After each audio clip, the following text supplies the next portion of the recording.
So,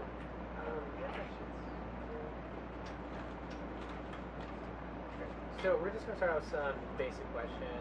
Absolutely. First, just get to know you, and then we'll go into why we're here, and kind of talk about the cool new stuff about the F-35.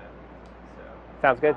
Cool. So, first things first, who are you, sir? I'm Lieutenant Chris Karapostoles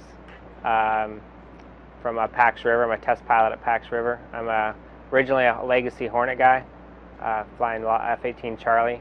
And I went to test pilot school, and now I'm stationed at Pax River in VX-23, doing developmental flight tests on the F-35. And how long have you been at Pax River? I've been at Pax River for approximately 3 years, a year at test pilot school and 2 years with F-35 program. Now, did they just put you right into the F-35 program? I did, yeah. I'm one of the first, they call us first tour test guys, so I'm one of the guys that came straight out of test pilot school and got to go straight to F-35. Now, testing the F-35 and getting to this point, what's the path to get here? The past. So obviously, do well in school. So they want engineering majors and guys that did well in school. They're also looking for guys a lot of boat and ship experience. So I've done 2 deployments and a set of workups in my fleet squadron in the F-18, and then looking for LSOs. So just that a lot of boat experience, both from the LSO point of view and just flying aboard the carrier, and then do well in test pilot school and. We get to go to fly the F-35. I got to go fly the F-35. So.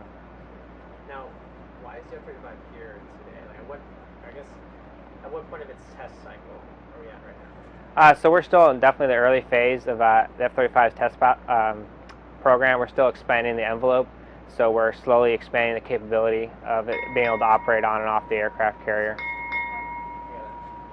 Fine. So we're going to test that again. That's fine. All right. Do you want to repeat the question?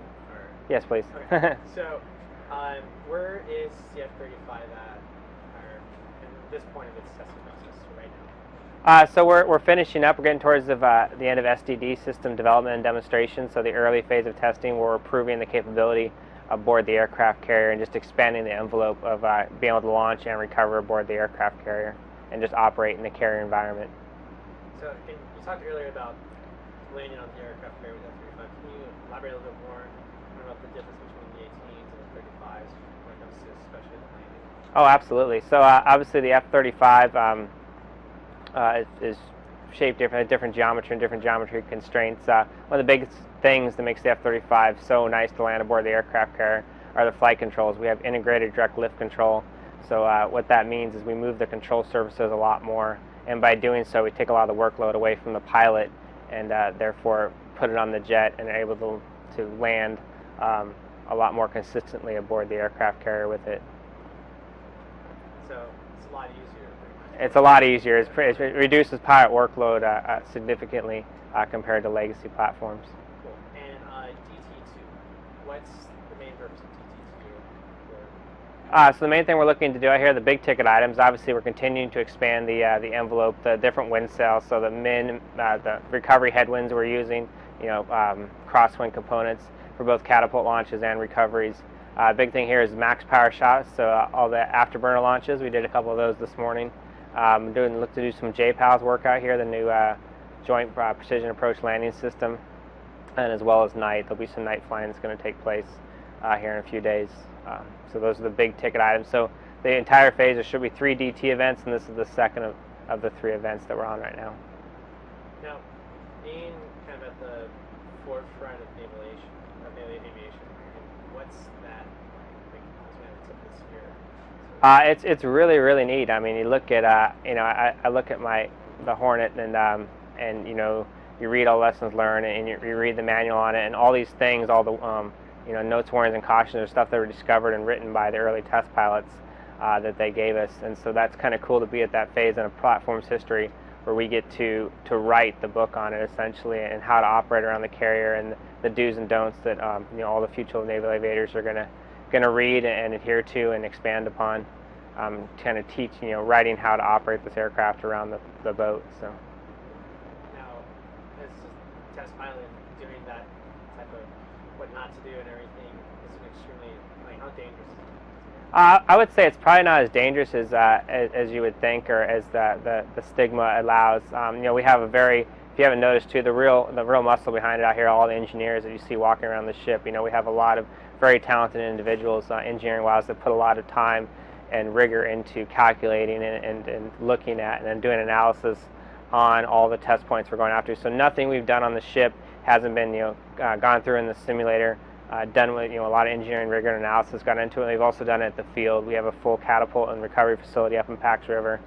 So we go through all that testing and they come out here. Ideally we don't really find anything new. And I have a lot of confidence in those guys, and so it should be nothing surprising, which it hasn't been yet. So speaking specifically of the maintainers and from the plane, like what does it take besides yourself to get the plane launched off the carrier? I would say it's no. I would say in this case right now, it's no more than any other aircraft. We still need the ship team very, very much so. So all the support we get from the ship, everything to the guys working on the resting gear, to the catapults, and so forth. All the yellow shirts and everyone on deck, the grapes. Everyone is very critical in the mission of getting this aircraft off the ship. As far as something unique that comes with F-35, we do have a control room team, a bunch of engineers that are watching and monitoring all the different parameters of the jets while we fly. But honestly, none of that would happen without all the guys working really hard on the flight deck and below decks as well. So now, as for moving ahead, what's next as we go to the next phase of the future of F-35? So the next, as far as for the carrier suit, we're looking to do is. So right now we're going to look through some flying with some internal stores, some weapons loaded inside, which should be pretty transparent. The next big thing is we're looking on the next step to do a lot more night flying, and then to look to put external stores on the wings as well. So. Yes. So being on the Ike. So how do you feel about the Ike hosting you guys?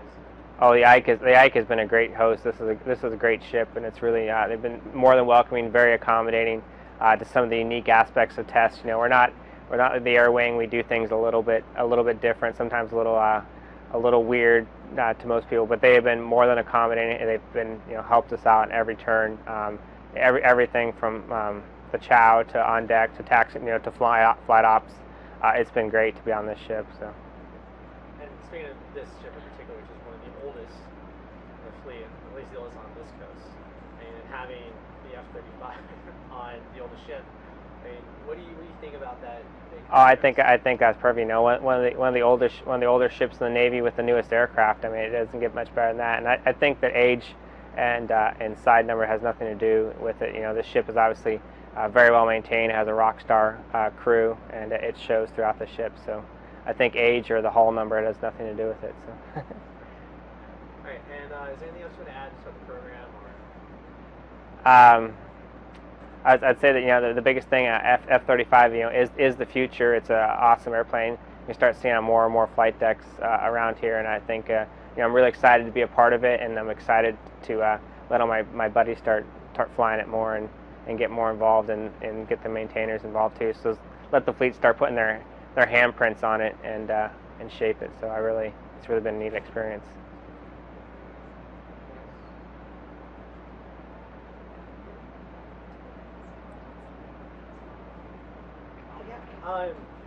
Okay, big topic is the helmet.